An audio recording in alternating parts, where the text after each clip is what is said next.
really worries me that I have to answer this question, but we do, because there's lots of people out there don't realise the couch surfing alone is unbelievable here on the Central Coast, and they're not counted in the statistics.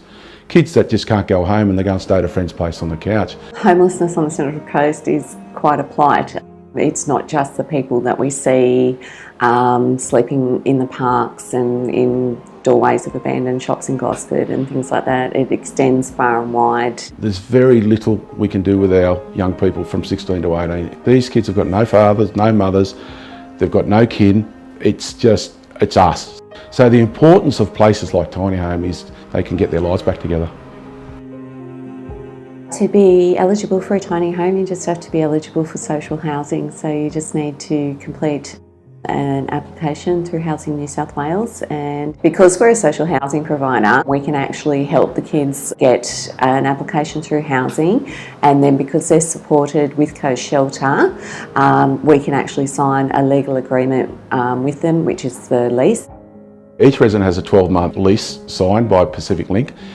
We've had 6 residents in the 4 houses in 12 months. It's coming up to 12 months. So it's a great opportunity being a social housing provider to be able to provide housing for a really needy group that often gets missed in all the other sort of programs around. Fantastic. It just makes sense to take government land and that isn't being used and putting tiny homes that can be transported at any time, and to put a community and get the community involved in the structure of the tiny homes. I think it's fantastic, and I'm really glad that I was part of the initial tiny homes project, and I'm really amazed at the success we've had with it.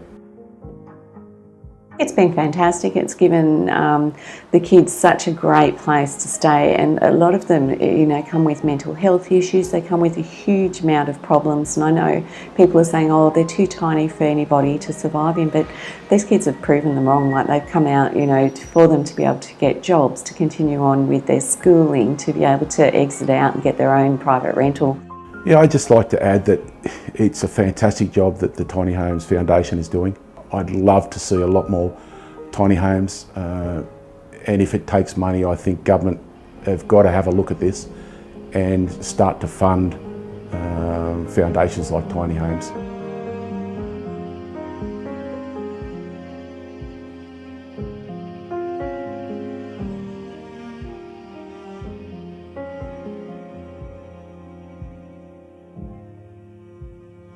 The show goes on!